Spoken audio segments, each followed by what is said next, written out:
So this video is about neuroplasticity.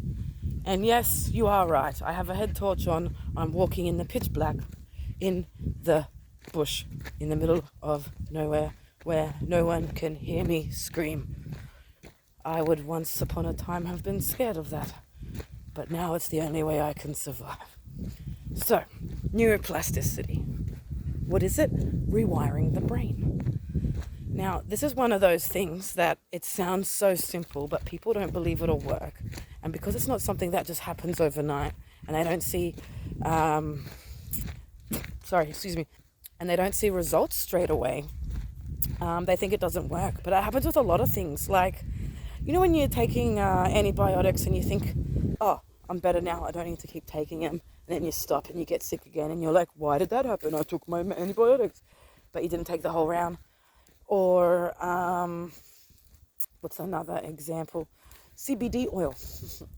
When they give it to you on the script, they'll tell you, hey, this takes about 6 weeks before you start noticing anything. It's something that you work in the background and it enhances this, it does this, blah, blah, blah. It's not something you just feel on the spot. But what will happen is a lot of people will do it for a couple of days, couple of weeks, or they won't be consistent doing it every day for that time period. They won't notice any changes. They'll waste their money and think it doesn't work. So anything to actually work, you need to be consistent and have the discipline and put in the time and effort, right? And it's the same with neuroplasticity. So you have to consistently do certain activities and things within your mind and for your brain to notice any difference. So what is neuroplasticity? It's literally rewiring your brain and your pathways to train it to have different responses in your whole system, for your system to not see that as a threat, to feel safe in this environment. It's a rewiring. And this is done in a lot of different ways. So sleep and exercise are very important, but they're also one of the biggest struggles people with trauma have. So right now, I'm out on a bushwalk. Why am I doing it in the middle of the night? Because the climate is a lot cooler. I get to be under the stars. It's just like a really nice connection with nature. It's just a different feeling. So I'm exercising and doing like a lot of grounding while I'm out here at the same time. Meditation's good. I struggle with meditation these days. For about a couple of years now, it's been really hard to be able to do it. But I still try every day. Puzzles, games, learning new things, like learning a new language or a new hobby or anything. Memory games, anything to do with memory and recall. Like neuroplasticity is going to do things. It's going to use different activities are going to use different parts of your brain, and it's going to get you switched back on and basically just exercising your brain in a normal way. But then when it comes to retraining traumatic events that have been ingrained into your neuro pathways, that is something that you can do with visualization, with certain therapies, and just with repeatedly, like affirmations.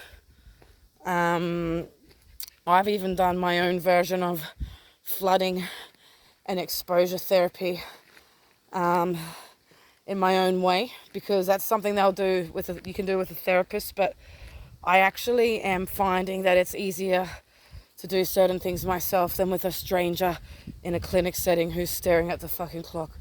Like, I have been teaching myself how to do a lot of these things alone. So if you can take the time to sit down and be in the environment of something that's triggering you, but you know that you're safe, it's not something that I would recommend doing without an expert, because it can take you to a dark place if you don't do it right. But if you have a good counselor or you have good support, it's definitely something worth trying, because it's like a detox. It's like a detox of trauma. So when you're doing a detox like on your body, right, a gut cleanse, and you have to drink something, and then what happens a couple of hours later after you drink it? You have absolute agony and hell on the toilet as you get it all out, yeah? But once you've gotten it all out, it's out. And that's how it works with flooding and exposure therapy. You go and you make sure you're safe. So you've got nowhere to drive, you've got nowhere to see, you've got nothing to do, nowhere to go. And you've got yourself set up at home, nice safe space. You'll do some flooding, and then you'll just go and sit with the effects of it. But then it just gets easier every time because you planned it and worked it yourself, rather than out and about and just have it sprung upon you out of nowhere as a trigger. So it's like training yourself. Okay, so let's say there's something that triggers you. For example, for me, because my auditory is so fucking loud, everything's so loud right now for me. Every time my dog has a drink now, I feel burning sensations because it's loud. It's that mouth sound. And she goes on and on and on and on.